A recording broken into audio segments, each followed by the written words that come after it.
नमस्कार, आज की बात में आपका स्वागत है। आज पाकिस्तान ने एक बार फिर कबूल किया कि वो भारत के साथ बात करना चाहता है।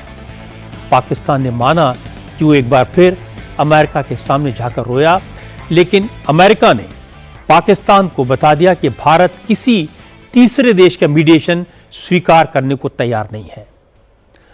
अमेरिका के विदेश मंत्री मार्को रूबियो ने पाकिस्तान को समझाया कि भारत के लिए यह एक बायलैटरल इशू है। आज पाकिस्तान के विदेश मंत्री इसाक डार ने एक इंटरव्यू में इन सारी बातों को कंफर्म किया। पाकिस्तान को दूसरा डिसअपॉइंटमेंट यह हुआ कि आज जैश ए मोहम्मद के कमांडर्स ने पब्लिक के सामने कबूल किया कि ऑपरेशन सिंदूर के दौरान मसूद अजहर का पूरा परिवार तबाह हो गया। खानदान के 10 लोग, बहनें, बेटे, बच्चे मारे गए। पाकिस्तान को तीसरा सेटबैक यह लगा कि आईसीसी ने मैच रेफरी को हटाने की पाकिस्तान की डिमांड को रिजेक्ट कर दिया। पाकिस्तान के अगले मैच में एंडी पाइक्रॉफ्ट ही रेफरी होंगे। बेचैन पाकिस्तान अब गाली गलौज पर उतर आया। पाकिस्तानी क्रिकेट टीम के कमेंटेटर ने टीम इंडिया के कप्तान सूर्य कुमार को गाली दी, अपशब्द कहे। सबसे पहले मैं आपको पाकिस्तान के क्रिकेटर्स और वहां के मैनेजमेंट की फ्रस्ट्रेशन और बदजुबानी के एग्जाम्पल दिखाता हूं। असल में एशिया कप में पाकिस्तान की लगातार बेइज्जती हो रही है। टीम इंडिया ने मैदान में धूल चटाई। टॉस के बाद कप्तान सूर्य कुमार यादव ने पाकिस्तान के कैप्टन से हैंडशेक नहीं किया। मैच जीतने के बाद भी बिना हाथ मिलाए मैदान से बाहर आ गए। पाकिस्तान ने आईसीसी से शिकायत की, मैच रेफरी एंडी पाइक्रॉफ्ट को हटाने की मांग की, लेकिन आज आईसीसी ने इस डिमांड को खारिज कर दिया। पाकिस्तान क्रिकेट बोर्ड ने धमकी दी थी, अगर मैच रेफरी को नहीं हटाया गया तो पाकिस्तान एशिया कप का बॉयकॉट करेगा। बुधवार को यूएई के साथ होने वाला मैच नहीं खेलेगा। आईसीसी ने पाकिस्तान की मांग ठुकरा दी। तो क्या अब पाकिस्तान यूएई के साथ मैच नहीं खेलेगा? क्या पाकिस्तान के क्रिकेट बोर्ड में इतनी हिम्मत है कि एशिया कप से बाहर हो जाए? इंटरेस्टिंग बात यह कि पाकिस्तान के साथ यूएई के मैच में एंडी पाइक्रॉफ्ट ही मैच के रेफरी होंगे और पाकिस्तान ये मैच खेलेगा। क्योंकि पाकिस्तान की बार बार बेइज्जती हो रही है, इसलिए पाकिस्तान के क्रिकेटर्स बौखला गए हैं। पाकिस्तानी चैनल्स पर बैठकर भारत और भारतीय टीम के खिलाड़ियों को गालियां देने लगे हैं। पाकिस्तान क्रिकेट टीम के फॉर्मर कप्तान मोहम्मद यूसुफ ने जानबूझकर सूर्य कुमार यादव के नाम को सुअर कुमार यादव कहा। एक बार नहीं, 2 बार कहा और शो में बैठे दूसरे पैनलिस्ट और एंकर बैठकर हंसते रहे। मोहम्मद यूनुस गाली देने के बाद भी रुके नहीं। उन्होंने कहा कि पाकिस्तान क्रिकेट बोर्ड को भी भारत के खिलाफ कड़ा रुख अपनाना चाहिए, भारत का बॉयकॉट करना चाहिए, इंडियन कमेंटेटर्स का भी बहिष्कार करना चाहिए। बेशर्म और बेइज्जत मोहम्मद यूसुफ से कोई ये पूछे कि उनका नाम क्यों बदल गया? वो यूसुफ यूहाना से मोहम्मद यूसुफ कैसे हो गए? हालांकि उनका जाती मसला है, इसलिए कोई ये सवाल नहीं पूछेगा, लेकिन एशिया कप में मिली हार से मोहम्मद यूसुफ इतने पागल हो गए कि सूर्य कुमार यादव को गाली देने लगे। ये वही मोहम्मद यूसुफ हैं जो पाकिस्तानी प्लेयर्स को कोसते थे जब क्रिकेट खेलते थे, तो इस बात पर रोते थे कि वो क्रिश्चियन हैं, इसलिए ड्रेसिंग रूम में उनके साथ भेदभाव होता है, उन्हें गालियां दी जाती हैं। और आज वही मोहम्मद यूसुफ सूर्य कुमार यादव को इसलिए गाली दे रहे हैं क्योंकि टीम इंडिया ने पाकिस्तान को रौंद दिया। फिर पाकिस्तान के कैप्टन से हैंडशेक नहीं किया और भारत की जीत को पहलगाम के विक्टिम्स को डेडिकेट कर दिया। हालांकि मोहम्मद यूसुफ भारत और टीम इंडिया के खिलाड़ियों को गालियां देने वाले अकेले प्लेयर नहीं हैं। पाकिस्तान के एक और फॉर्मर कैप्टन शाहिद अफरीदी ने प्रधानमंत्री नरेंद्र मोदी को कोसा। शाहिद अफरीदी ने कहा कि एशिया कप में जो हुआ उसकी वजह मोदी है, क्योंकि बीजेपी और मोदी मजहब की सियासत करते हैं, मजहब के नाम पर लोगों को भड़काते हैं। शाहिद अफरीदी ने कहा कि मोदी के मुकाबले में राहुल गांधी बेहतर हैं, क्योंकि मोदी भारत को इजराइल बनाने पर आमादा हैं, इसलिए जब तक मोदी हैं तब तक भारत और पाकिस्तान के रिश्ते सुधर नहीं पाएंगे। शाहिद अफरीदी के इस बयान को लेकर बीजेपी ने कांग्रेस पर तंज कसा। किरण रिजिजू ने कहा शाहिद अफरीदी और पाकिस्तान को अगर राहुल गांधी इतने अच्छे लगते हैं तो वो राहुल गांधी को अपना नेता क्यों नहीं बना लेते। कप्तान सूर्यकुमार यादव के लिए अपशब्दों का इस्तेमाल करके मोहम्मद यूसुफ ने नीचता की हद पार कर दी। शाहिद अफरीदी ने शालीनता की सीमाएं तोड़ दी। भारत के प्रधानमंत्री को कुछ कहने से पहले अफरीदी को अपने प्रधानमंत्री से पूछना चाहिए कि पाकिस्तान को इंटरनेशनल क्रिकेट में इज्जत दिलाने वाले इमरान खान जेल में बंद क्यों हैं? पाकिस्तान के क्रिकेट के सबसे बड़े प्लेयर को जेल से कब छोड़ा जाएगा? शाहिद अफरीदी को जल मुनीर से पूछना चाहिए कि उन्होंने भारत में बेकसूर नागरिकों को मारने के लिए आतंकवादी क्यों भेजे?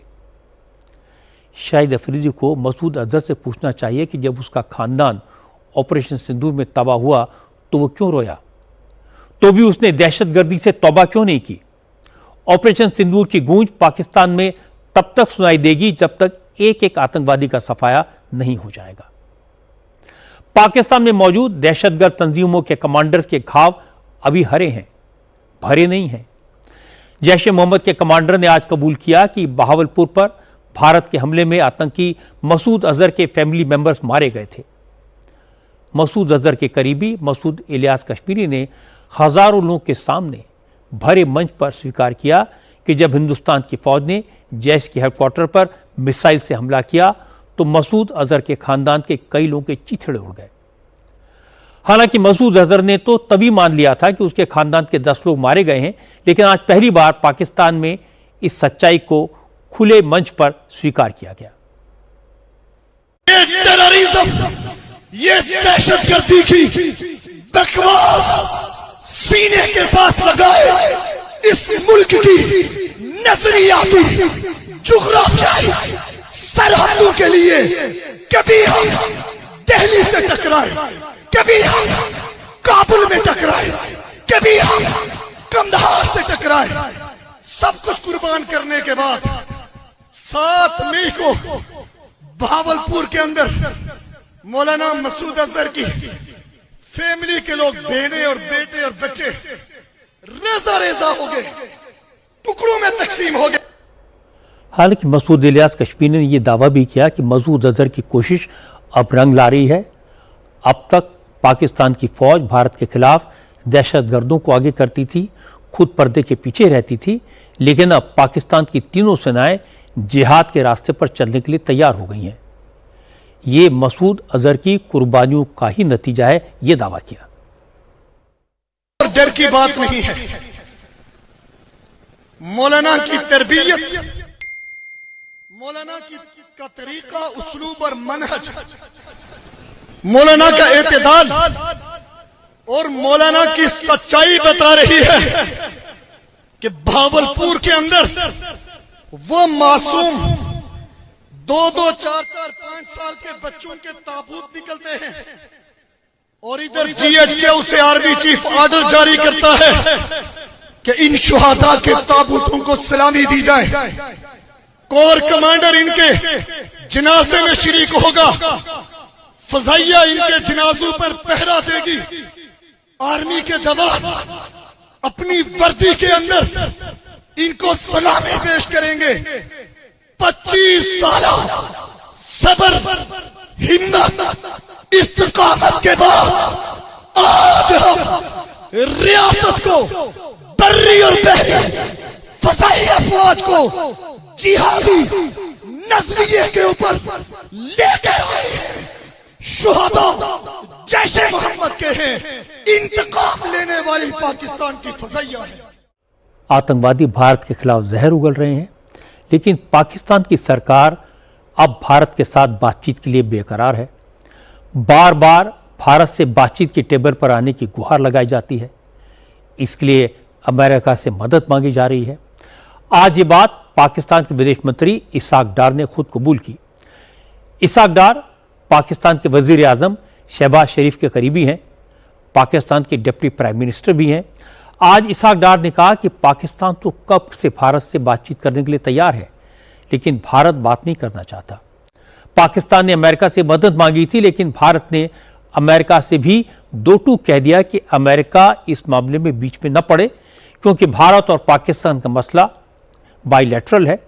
भारत किसी तीसरे देश का मीडिएशन स्वीकार नहीं करेगा। इसाक डार ने अल जजीरा को दिए गए एक इंटरव्यू में कहा, उन्होंने अमेरिका के विदेश मंत्री मार्को रूबियो से भी इस मामले में दखल देने को कहा था, लेकिन रूबियो ने भी यह कहकर पल्ला झाड़ लिया कि पाकिस्तान के रिश्ते में भारत किसी की सुनने को तैयार नहीं है। भारत से बातचीत को लेकर इसाक डार का यह बयान ऐसे वक्त आया है जब पाकिस्तान में वजीर आजम शहबाज शरीफ के अमेरिका दौरे की चर्चा है। शहबाज शरीफ यूनाइटेड नेशंस की जनरल असेंबली की बैठक में हिस्सा लेने के लिए इसी महीने न्यूयॉर्क जा रहे हैं। न्यूयॉर्क में यूएनजीए की मीटिंग में साइडलाइंस में शहबाज शरीफ प्रेसिडेंट ट्रंप से मिलेंगे। दावा किया जा रहा है कि इस मीटिंग में पाकिस्तान के आर्मी चीफ आसिम मुनीर भी मौजूद होंगे। आसिम मुनीर पिछले 3 महीने में 2 बार अमेरिका जा चुके हैं। पता चला कि अमेरिकी पार्लियामेंट में एक बिल लाया गया है जिसमें पाकिस्तान की फौज के बड़े अफसरों पर सैंक्शन लगाने का प्रस्ताव है। अमेरिका की डेमोक्रेटिक और रिपब्लिकन पार्टी दोनों के सांसद मिलकर यह बिल लाए हैं, इसलिए अमेरिकी बाई पार्टीजन बिल की चपेट में पाकिस्तान के आर्मी चीफ और कई जनरल भी आ सकते हैं। बिल में ह्यूमन राइट्स वायलेशन के लिए पाकिस्तानी अधिकारियों और जनरल्स पर पाबंदी लगाने का प्रस्ताव है। आसिम मुनीर और शहबाज शरीफ किसी भी कीमत पर इस बिल को रोकना चाहते हैं, इसीलिए पूरी शिद्दत से ट्रंप को खुश करने में लगे हैं। न्यूयॉर्क में डोनाल्ड ट्रंप और शहबाज शरीफ की मुलाकात के दौरान पाकिस्तान की रैको Dick copper and gold mine की डील भी हो सकती है। रैको डिक को दुनिया की सबसे बड़ी कॉपर माइन बताया जाता है। इसको डेवलप करने में कनाडा, फिनलैंड, जापान और अमेरिका की कंपनियां लगी हैं। ट्रंप चाहते हैं कि पाकिस्तान इस माइन को अमेरिका को सौंप दे, अमेरिका को हिस्सा दे। न्यूयॉर्क में शहबाज शरीफ के साथ होने वाली मीटिंग में पाकिस्तान और अमेरिका के बीच यह डील हो सकती है। यह बात खुद प्रेसिडेंट ट्रंप बता चुके हैं कि उन्होंने प्राइम मिनिस्टर मोदी को कश्मीर के मसले पर मीडिएट करने का ऑफर दिया था। ट्रंप ने बताया था कि मोदी ने साफ इनकार कर दिया था। ट्रंप ने कहा था कि Modi is a tough man. Modi ने कहा था कि हम अपने मसलों को सुलझाने में सक्षम हैं। लेकिन पाकिस्तान बड़ी बेशर्मी से बार बार अमेरिका से गुहार लगाता है। अमेरिका पाकिस्तान को आजकल गुड ह्यूमर में क्यों रखता है? अलग अलग लोग इसकी अलग अलग वजह बताते हैं। कोई कहता है कि ट्रंप की फैमिली ने पाकिस्तान के साथ बड़ी क्रिप्टो डील की है। कोई कहता है अमेरिका की नजर पाकिस्तान की कॉपर और गोल्ड माइंस पर है। कुछ दिन पहले ट्रंप ने कहा था कि वो पाकिस्तान की जमीन से ऑयल निकालेंगे। हो सकता है ये सारी बातें ठीक हो, पर अमेरिका और पाकिस्तान के बीच कहीं ना कहीं कुछ ना कुछ डील तो हुई है। टैरिफ विवाद के बाद आज से भारत और अमेरिका के बीच ट्रेड डील पर बात फिर से शुरू हुई। अमेरिका के assistant trade representative Brendan Lynch इसी काम के लिए एक दिन के दौरे पर इंडिया आए। ब्रेंडन लिंच ने आज भारत के chief trade negotiator Rajesh Agarwal से मुलाकात की। दोनों ने बायलैटरल ट्रेड डील की बातचीत आगे बढ़ाने पर चर्चा की। भारत पर ट्रंप के एडिशनल 25% टैरिफ लगाने के बाद यह किसी बड़े अमेरिकी अफसर का पहला भारत दौरा है। ट्रंप ने भारत पर 7 अगस्त को 25% एडिशनल टैरिफ लगाया था और 27 अगस्त को रूस से तेल खरीदने पर 25% का एडिशनल टैरिफ और लगा दिया था। इसके अलावा अमेरिका ने ट्रेड डील की बातचीत के लिए 25 अगस्त को भारत आने वाली टीम का दौरा भी रद्द कर दिया था। इसके बाद अब साउथ एशिया के लिए अमेरिकी assistant trade representative Brendan Lynch Bharat आए हैं। ट्रेड डील को लेकर भारत और अमेरिका के बीच 5 राउंड की बात हो चुकी है, लेकिन अभी तो कोई सहमति नहीं बन पाई है। सबसे बड़ा मसला भारत के एग्रीकल्चर और डेयरी सेक्टर का है। अमेरिका चाहता है कि भारत ये दोनों सेक्टर उसके यहां के कारोबारियों के लिए खोले, लेकिन भारत इसके लिए तैयार नहीं है। हालांकि 1.5 महीने के ब्रेक के बाद बात फिर शुरू हुई। अब प्रेसिडेंट ट्रंप का रुख बदला है और ट्रंप प्रशासन के सुरों में भी बदलाव दिखाई दे रहा है। ट्रंप के ट्रेड एडवाइजर पीटर नवारो, जो बार बार भारत को निशाना बना रहे थे, वो अब कह रहे हैं कि भारत के साथ ट्रेड पर बातचीत अच्छी शुरुआत है। उम्मीद करनी चाहिए कि दोनों देश टैरिफ के साथ साथ रशिया से क्रूड ऑयल की खरीद के मसले को भी सुलझा पाएंगे। ट्रेड डील ऐसा मसला नहीं है कि जो एक मीटिंग में निपट जाए। ये बहुत कॉम्प्लिकेटेड प्रोसेस होता है। भारत और अमेरिका के बीच ट्रेड को लेकर पिछले 6 महीने से लगातार बातचीत चल रही है। हो सकता है इसमें 2-3 महीने और लग जाएं। और अब खबर कुदरत के कहर की। आज हिमाचल और उत्तराखंड के कई इलाकों में बादल फटे, भारी बारिश हुई, सड़कों, पुलों पर, मकानों पर, दुकानों पर कहर बरपा, सब बह गए। हैरानी की बात है कि आज देहरादून में भी क्लाउड बस्ट हुआ।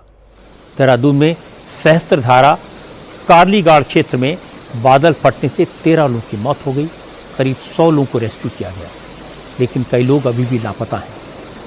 बादल फटने के बाद हर तरफ अफरा तफरी है, सड़कें टूट गई हैं, देहरादून के सभी स्कूल बंद करने पड़े, माल देवता में पुल की अप्रोच रोड टूट गई है, देहरादून हरिद्वार नेशनल हाईवे पर फन वैली और उत्तराखंड डेंटल कॉलेज के पास का पुल टूट गया है।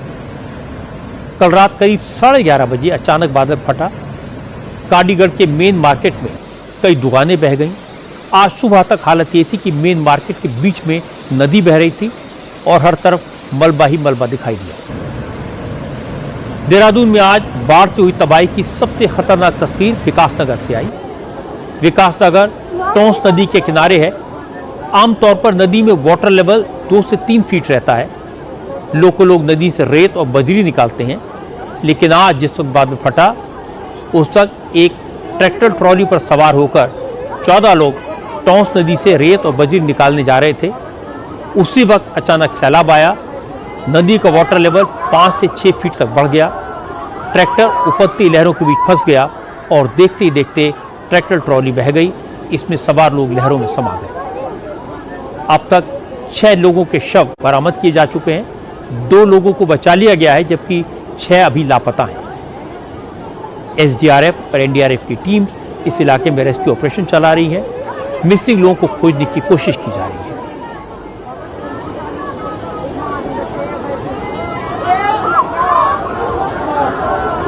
देहरादून का सहस्त्रधारा इलाका एक टूरिस्ट स्पॉट भी है।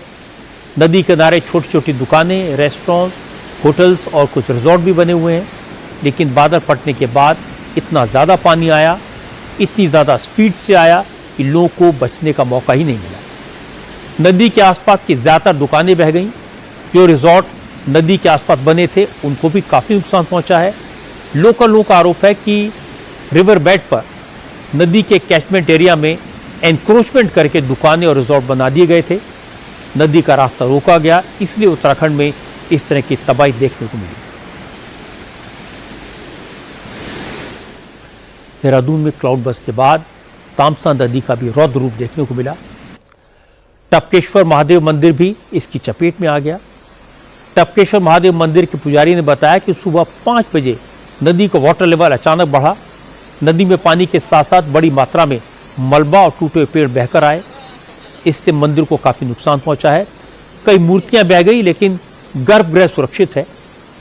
टपकेश्वर महादेव मंदिर के अंदर मौजूद शिवलिंग पूरी तरह से सुरक्षित है, लेकिन मंदिर के चारों तरफ मलबा ही मलबा नजर आ रहा है। हाल ही में टपकेश्वर महादेव मंदिर के परिसर में भोलेनाथ की एक पीतल की मूर्ति लगाई गई थी, जो इस आपदा में बह गई। टपकेश्वर महादेव मंदिर तक पहुंचने के लिए बना पुराना पुल तबाह हो गया। मंदिर की गुफा में भी मलबा घुस गया।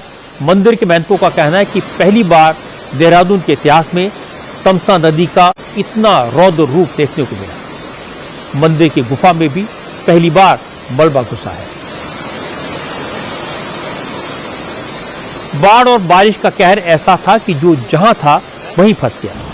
ये जो तस्वीर आप देख रहे हैं वो देहरादून के प्रेम नगर इलाके की है। एक शख्स सुबह सुबह नदी के किनारे टहल रहा था, लेकिन क्लाउड बस्ट के बाद पानी इतनी स्पीड से आया कि इस शख्स को भागने तक का मौका नहीं मिला। क्योंकि पानी की रफ्तार ज़्यादा थी, वाटर लेवल बढ़ गया था, इसलिए ये शख्स जान बचाने के लिए नदी के किनारे लगे बिजली के खंभे पर चढ़ गया। इस इलाके में आसपास बहुत से लोग मौजूद थे, लेकिन नदी के रौद्र रूप को देखते हुए कोई इस शख्स को बचाने की हिम्मत नहीं जुटा पाया। ये व्यक्ति करीब 2 घंटे तक इलेक्ट्रिक पोल पर लटका रहा। 2 घंटे के बाद रेस्क्यू टीम मौके पर पहुंची। रेस्क्यू के जरिए एसडीआरएफ के जवान इस शख्स तक पहुंचे और उसे सुरक्षित बाहर निकाला। बाढ़ से देहरादून और आसपास की सड़कों को भी काफ़ी नुकसान पहुंचा है। मसूरी जाने वाली कई कनेक्टिंग रोड्स टूट चुकी हैं। लैंडस्लाइड की वजह से पुल का हिस्सा बह गया है। इंडिया टीवी के संवाददाता पवन नारा आज देहरादून की जाखन नदी पर बने ब्रिज पर गए। ये रोड देहरादून को हरिद्वार से जोड़ता है। ये ब्रिज पानी में डूब गया था। नदी के पानी के साथ आए पत्थर और टूटे हुए पेड़ ब्रिज के ऊपर आ गए। हालांकि 4 घंटे बाद पानी का लेवल कम हुआ, तब पता लगा कि ब्रिज का एक हिस्सा तो सुरक्षित बच गया है, लेकिन दूसरे हिस्से को भारी नुकसान पहुंचा है। इसलिए इस ब्रिज से ट्रैफिक फिलहाल बंद कर दिया गया है। जब बादल फटता है तो किस तरीके से पानी गति के साथ आता है, ये तस्वीरें बताने के लिए काफी हैं। अब गनीमत ये रही कि पीछे से पानी आना कुछ कम हुआ है और अब पानी जिस ब्रिज पर हम खड़े हैं वहां से होकर नहीं गुजर रहा है, तो इस हाईवे का कटान फिलहाल बंद हो गया है। सबसे बड़ी बात यह है कि जो 2 लेन का रास्ता यहां पर बनाया गया था, उसमें 1 लेन के रास्ते के पुल के नीचे जो सेपरेशन है, यानी जो जगह डिमार्केट की गई है, वो काफी कम थी, जिसकी वजह से इस तरीके के बड़े पेड़ और मलबा यहां फंस गया, जिसकी वजह से पानी यहां ऊपर तैरने लगा। और अब जेसीबी की मदद से इस रास्ते को ब्लॉक किया गया है और इस कटान को फिलहाल रोक दिया गया है। अगर ये कटान और ज्यादा होता तो हरिद्वार से देहरादून का जो संपर्क मार्ग है या हाईवे है वो बंद हो जाता।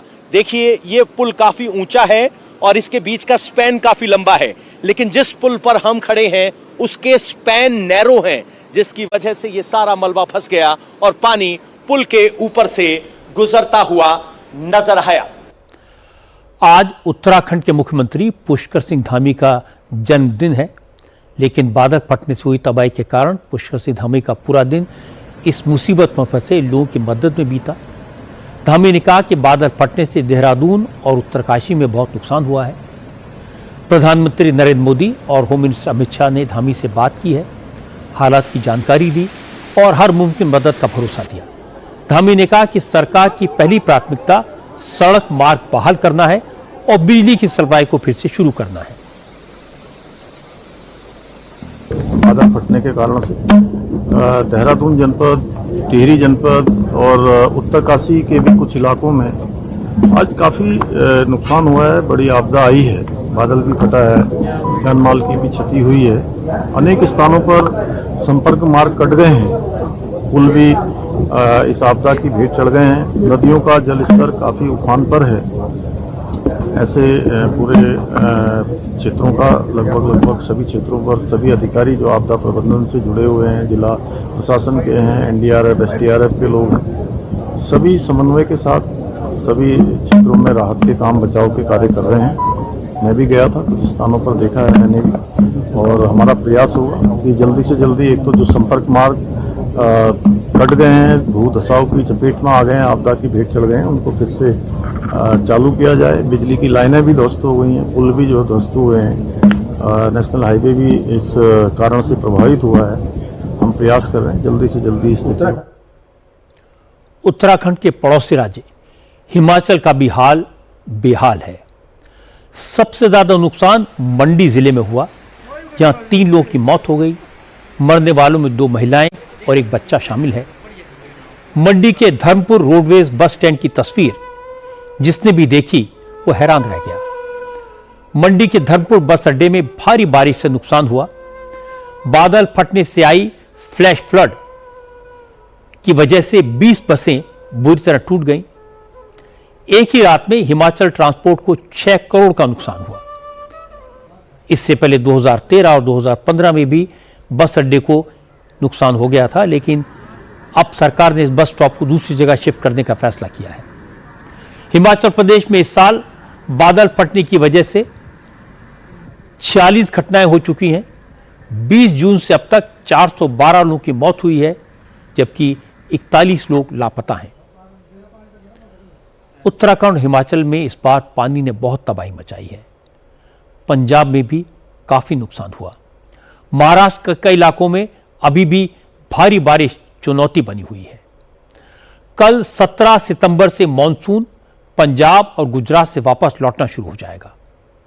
राजस्थान में यह प्रोसेस शुरू हो चुका है, लेकिन बुरी खबर यह कि मॉनसून खत्म होगा तो भारी सर्दी का मुकाबला करना पड़ेगा।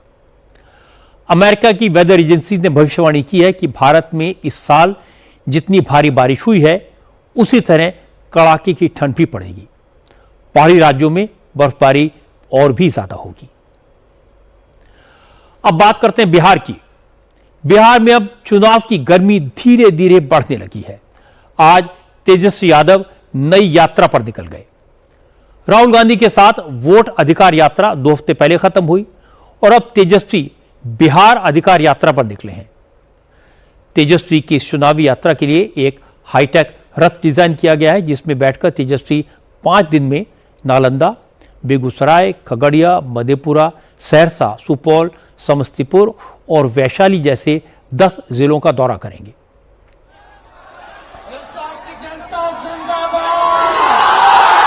आज यात्रा से पहले पड़ाव में तेजस्वी जहानाबाद होते हुए नालंदा पहुंचे और गौर करने वाली बात है कि बिहार अधिकार यात्रा में तेजस्वी वोटर लिस्ट के रिवीजन पर बात नहीं कर रहे। एजेंडा बदल दिया है। अब वो बेरोजगारी, करप्शन, लॉ एंड ऑर्डर जैसे मुद्दों पर लौट आए हैं। यात्रा पर निकलने से पहले तेजस्वी ने आरजेडी का इलेक्शन थीम सॉन्ग भी जारी किया। इस गाने में तेजस्वी को मुख्यमंत्री पद का चेहरा बताया गया है। अरे हाल भइल सर्वे में भैया तेजस्वी थे। क्योंकि राहुल गांधी मुख्यमंत्री के चेहरे के तौर पर तेजस्वी का नाम लेने से कतराते थे, अब तेजस्वी वोटर लिस्ट के रिवीजन जैसे राहुल के फेवरेट इशू से किनारा कर रहे हैं। अकेले यात्रा पर निकले, इसलिए एनडीए के नेता दावा करें कि तेजस्वी की यात्रा आरजेडी और कांग्रेस में दरार का संकेत है। हालांकि तेजस्वी ने कहा कि महागठबंधन में सब कुछ ठीक है। वोट अधिकार यात्रा में जो जिले छूट गए थे उन जिलों की जनता से संवाद करने निकले हैं। तेजस्वी ने कहा कि वोटर लिस्ट के रिवीजन का मुद्दा सुप्रीम कोर्ट के फैसले के बाद खत्म हो गया, इसलिए अब वो उसकी बात नहीं कर रहे। जहां तक मुख्यमंत्री के चेहरे की बात है तो इसको लेकर किसी तरह का कोई कंफ्यूजन नहीं है। बिहार में वही महागठबंधन का चेहरा है और बहुत जल्दी इसका ऐलान भी कर दिया जाएगा। बीजेपी क्या है? रूमर फ्लोटिंग सेंटर, झूठ, बड़का झूठा पार्टी। असल में भाजपा को दर्द होता है जब तेजस्वी या विपक्ष के नेता सड़कों पे रहते हैं। तो एक जगह भी SIR की जब हम लोग बात कर रहे थे, प्रोसेस की बात कर रहे थे, हमने पढ़ाई, दवाई, कमाई, सिंचाई, सुनवाई, कार्रवाई की भी बात की और वोट चोरी की भी बात की और अभी भी कर रहे हैं, उसमें कोई अलग तो है नहीं। लेकिन आप देखिएगा, ये सुप्रीम कोर्ट में मैटर था, हमारी जो मांगे थी वो पूरी हो गई। आधार को जोड़ दिया गया है 12वीं डॉक्यूमेंट में। जनता मालिक है, आप जनता से जाके पूछिए किसको मुख्यमंत्री देखना चाहते हैं। दूसरी बात, आप देखिएगा कि ये हमारा महागठबंधन है और यहाँ CM पद को लेकर के कोई कंफ्यूजन नहीं है। एक बात तय हुई है कि भाई जब सीटें तय हो जाएंगी तब नाम बता दिया जाएगा, तो इसमें हड़बड़ी किस बात की? 10 दिन और इंतजार कर ले लो। बीजेपी ने भी इलेक्शन कैंपेन तेज किया है। कल प्रधानमंत्री नरेंद्र मोदी का जन्मदिन है। इस मौके पर बीजेपी ने चलो जीते हैं के नाम से कैंपेन शुरू किया है। इसके तहत पूरे बिहार में बीजेपी के 225 रथ घूमेंगे। इन रथों में लगे LED स्क्रीन पर प्रधानमंत्री मोदी की जिंदगी से जुड़ी डॉक्यूमेंट्री दिखाई जाएगी और संदेश ये होगा कि गरीबी से लड़कर कैसे जिंदगी की राह बनाई जाती है, कैसे मुश्किलों का मुकाबला करके बुलंदियां हासिल की जाती हैं। आज बिहार के डिप्टी चीफ मिनिस्टर सम्राट चौधरी, केंद्रीय मंत्री नित्यानंद राय, बिहार बीजेपी के अध्यक्ष दिलीप जायसवाल ने इन रथों को हरी झंडी दिखाकर रवाना किया और उसके बाद बिहार सरकार के मंत्री नितिन नवीन ने कहा कि मोदी का जीवन संघर्षों और गरीबी में गुजरा है।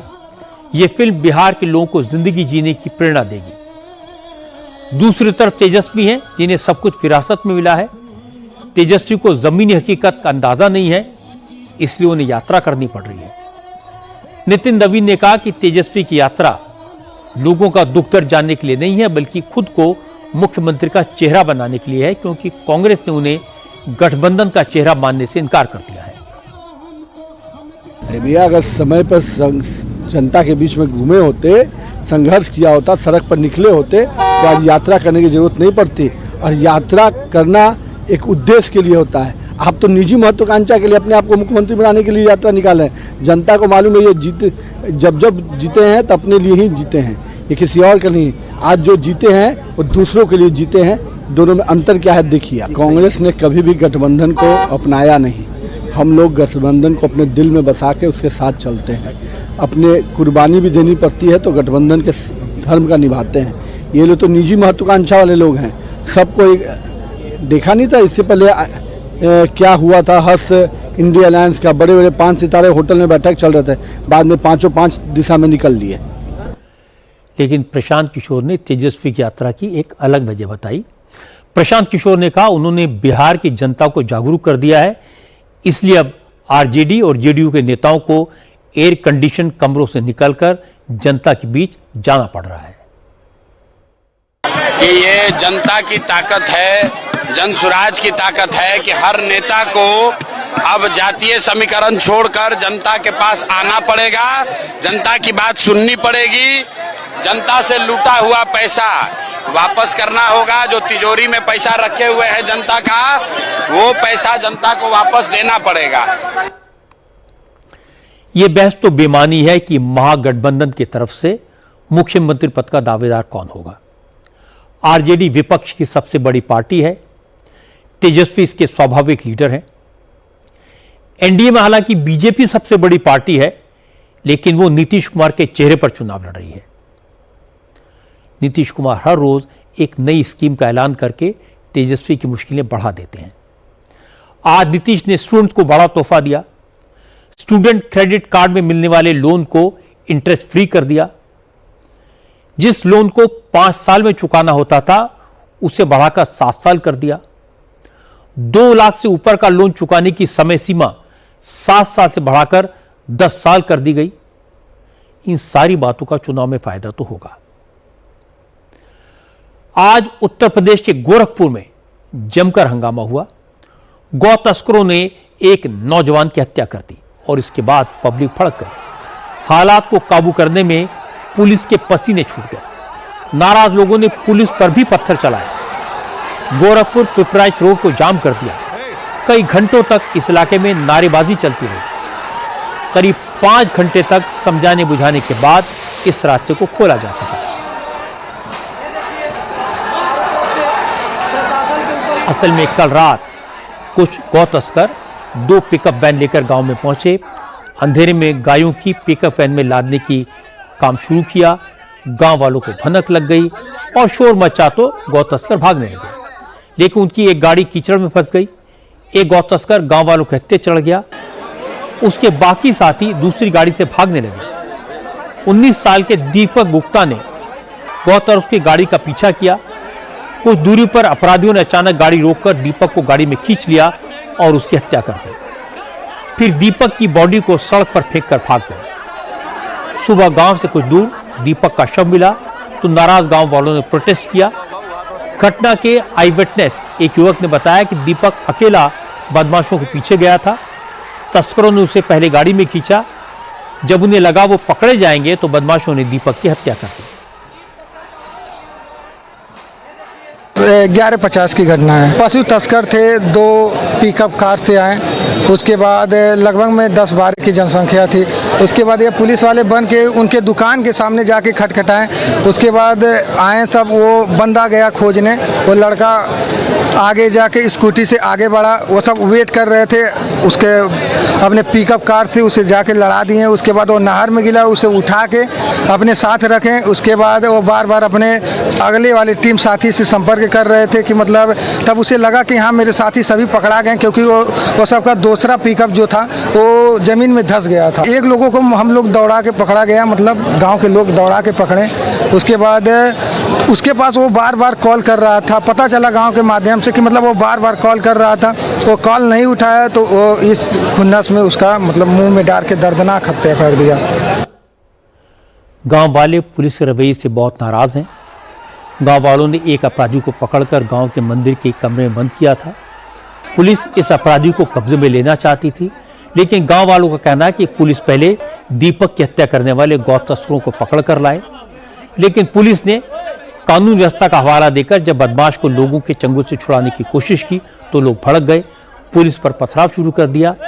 बीच बचाव करने की कोशिश में एसपी और पिपराइच के थाना इंचार्ज घायल हो गए। पुलिस ने बड़ी मुश्किल से बदमाश को कस्टडी में लिया और उसे हॉस्पिटल में भर्ती कराया, लेकिन दीपक गुप्ता की मां ने पुलिस पर बदमाशों को बचाने का आरोप लगाया। उन्होंने कहा अगर पुलिस वक्त पर एक्शन लेती तो उनकी बेटी की जान न जाती। आदमी नहर पर से फोन आया, हमारे भाई ने रहते हैं, फोन किए हैं तो घर से सब लोग गए हैं, तो सब लोगों को मारकर हमारे बच्चों को म्यूजिक में बैठा लिया। उसके बाद एक सब लोग पकड़े मिलकर हमारे यहाँ शंकर जी का मंदिर है, उस मंदिर में उसको बंद कर दिया हम लोग ताला मार के। और पिपराइच थाना के जो पुलिस आए हैं करे इसको छोड़ दो, इसको छोड़ दो। वो सब बच्चों को नहीं खोज रहे, हमारे बच्चा कहाँ गया, वो सब करे चोर को छोड़ दो, चोर को छोड़ दो, चोर को छोड़ दो। अब पिपराइच क्षेत्र पे हमारे बच्चों को मरवाए, हमको इंसाफ चाहिए। पिपराइच क्षेत्र जितने पुलिस है सबको सब्सिडेंट किया जाए। सब कह रहे हैं जाओ तुम खोजो, बताइए जनता खोजेगा, हमारे बच्चे को हम खोजेंगे। तुम किस लिए हो बताइए, तुम किस लिए हो? टीम पर टीम बुलाती रही, टीम पर टीम बुलाती रही, लेकिन बच्चे खोजने कोई नहीं गए। हम इंसाफ मांग रहे हैं, जान के बदला जान चाहिए हमें। मुख्यमंत्री योगी आदित्यनाथ ने इस घटना को बहुत गंभीरता से लिया। उन्होंने अपराधियों के खिलाफ कड़ी कार्रवाई करने का आदेश दिया। योगी के आदेश के बाद गोरखपुर के डीएम, डीआईजी और एसएसपी पीड़ित परिवार से मिलने के लिए पहुंचे। परिवार का आरोप है कि दीपक को गोली मारी गई, लेकिन एसएसपी राजकरण नैयर ने कहा कि बदमाशों ने दीपक को गाड़ी से फेंक दिया था, जिसके कारण सिर पर चोट लगने से दीपक की मौत हुई। एसएसपी ने कहा कि बदमाशों की पहचान कर ली गई है और जल्दी ही सभी पुलिस की गिरफ्त में होंगे। हमको सुबह लगभग 3 बजे के करीब एक सूचना प्राप्त हुई थी कि एक गांव में पशु तस्कर 2 पिकअप वैन के साथ आए थे।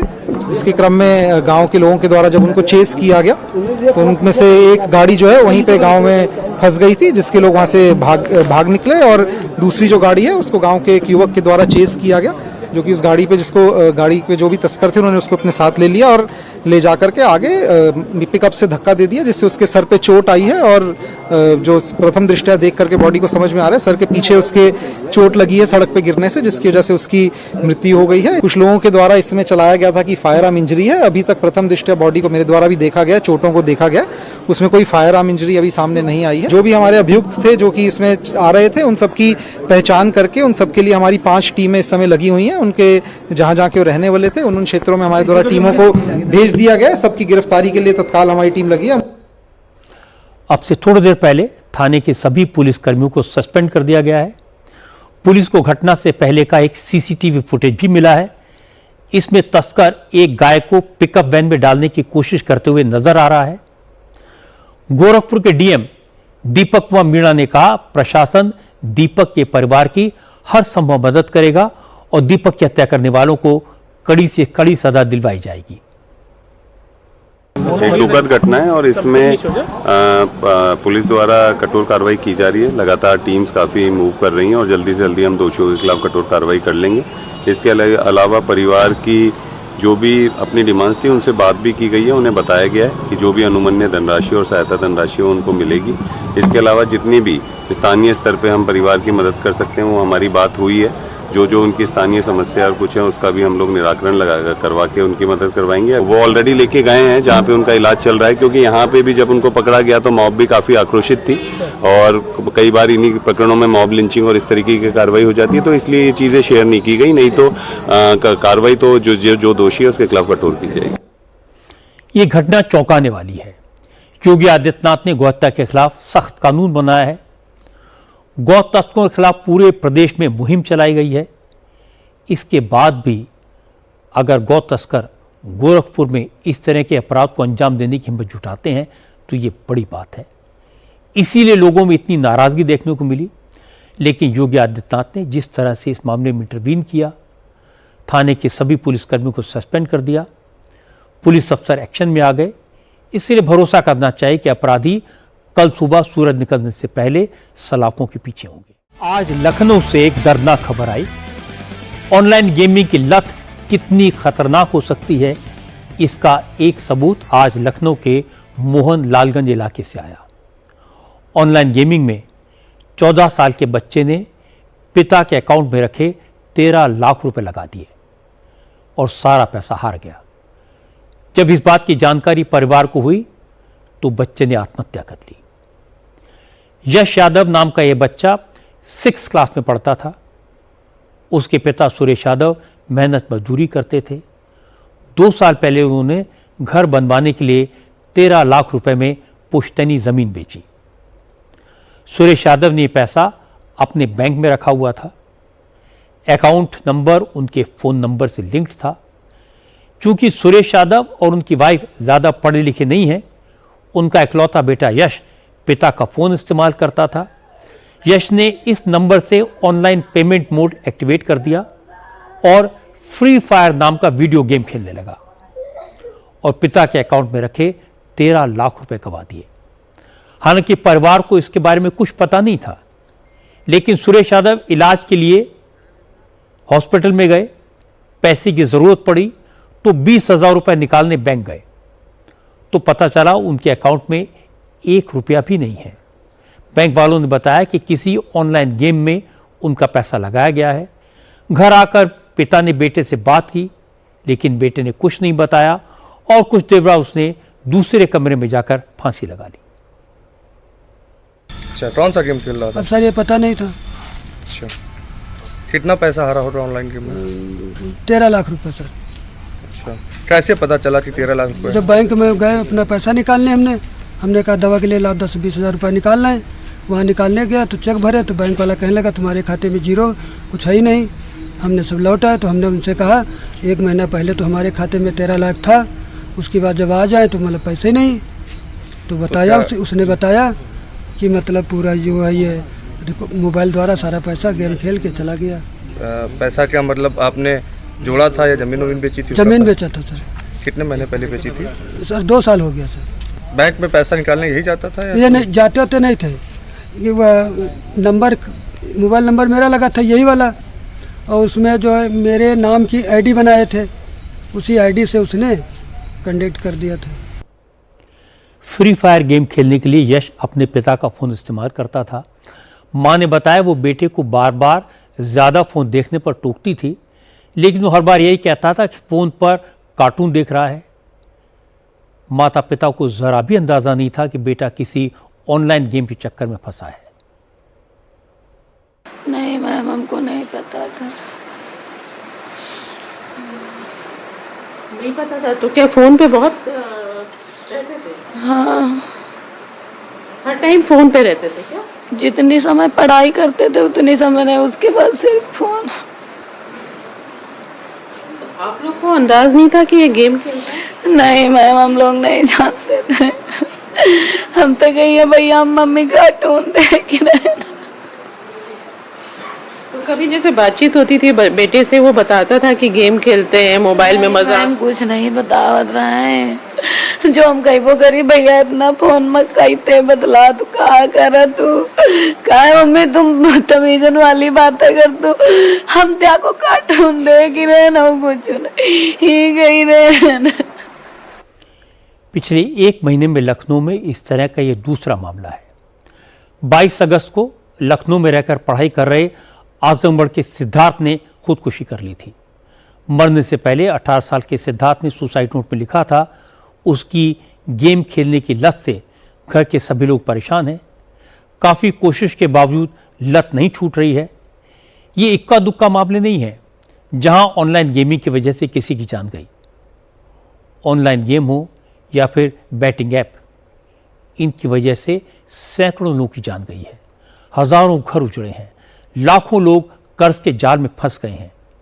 इसीलिए सरकार ने पिछले महीने बैटिंग ऐप्स पर परमानेंटली रोक लगा दी थी। भारत में ऑनलाइन गेमिंग का मार्केट साइज 3.7 अरब डॉलर का है। 45 करोड़ लोगों पर इसका नेगेटिव इंपैक्ट हुआ। लोगों को मानसिक और आर्थिक नुकसान हो रहा था। आम लोगों ने इनकी लत में फंसकर 20,000 करोड़ रुपए गंवाए। मनी लॉन्ड्रिंग और टेरर फंडिंग में भी इन ऑनलाइन गेम्स का इस्तेमाल हुआ। इसके बाद सरकार ने रियल मनी गेम्स पर रोक लगाई। कोई भी मनी बेस्ड गेम ऑफर करना, चलाना, इसका प्रचार करना गैर कानूनी है। अगर कोई रियल मनी गेम ऑफर करता है या उसका प्रचार करता है तो उसे 3 साल तक की जेल और 1 करोड़ रुपए का जुर्माना हो सकता है। विज्ञापन चलाने वालों को भी 2 साल की जेल और 50 लाख रुपए तक का जुर्माना संभव है। सरकार ने 1,500 से ज्यादा वेबसाइट्स और मोबाइल ऐप ब्लॉक किए थे। ये सभी वेबसाइट और ऐप बैटिंग और गैम्बलिंग से जुड़े थे। लेकिन दिक्कत है कि सरकार ने रोक सिर्फ रियल मनी गेम्स पर लगाई है, जबकि कई ऐसे ऑनलाइन गेम हैं जो डायरेक्टली पैसा नहीं लेते, लेकिन वो गेम से जुड़े सामान खरीदवाते हैं। इसके अलावा भी कई दूसरे इनडायरेक्ट तरीकों से पैसे वसूलते हैं। लखनऊ के यश ने जिस फ्री फायर गेम में 13 लाख रुपए गंवाए, वो भी इसी तरह का गेम है। 14 साल के बच्चे की ऑनलाइन गेमिंग के कारण मौत दुखद है।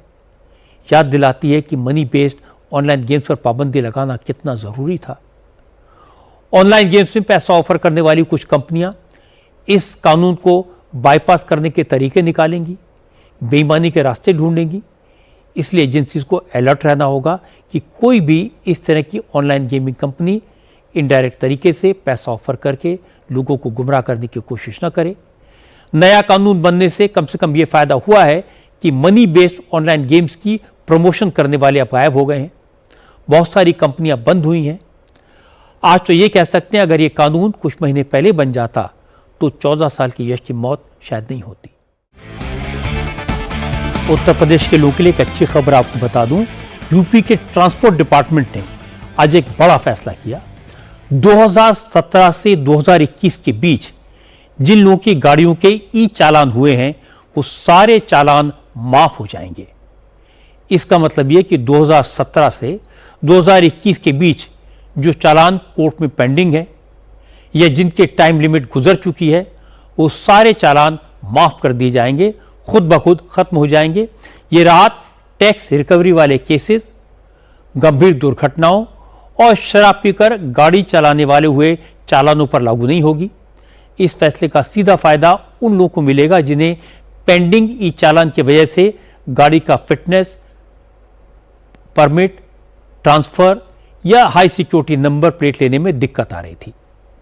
इस फैसले से लाखों व्हीकल ओनर्स के खिलाफ कोर्ट में पेंडिंग केसेस खत्म हो जाएंगे। यूपी में 2017 से 2021 के बीच 30 लाख से ज्यादा ई चालान काटे गए। इनमें से 12 लाख से ज्यादा ई चालान अभी पेंडिंग है। अब ये सारे चालान खुद ब खुद खत्म हो जाएंगे। 1 महीने के भीतर सभी चालानों की स्थिति पोर्टल पर अपडेट कर दी जाएगी और उसके बाद वाहन मालिक पोर्टल पर जाकर चालान का स्टेटस देख पाएंगे। इस तरह की राहत दिल्ली वालों को भी मिल सकती है। दिल्ली में करीब 21 लाख ई चालान पेंडिंग है। इसकी वजह से ट्रैफिक पुलिस भी परेशान है, कोर्ट का वक्त भी बर्बाद होता है, लोगों की मुसीबत भी है। यह संख्या इतनी ज्यादा है कि हर 3 महीने में लोक अदालत लगती है, फिर भी सारे केसेस नहीं सुलझ पाते। इसलिए इस बात पर विचार किया जा रहा है कि दिल्ली के लोगों के ई चालान माफ कर दिए जाएं।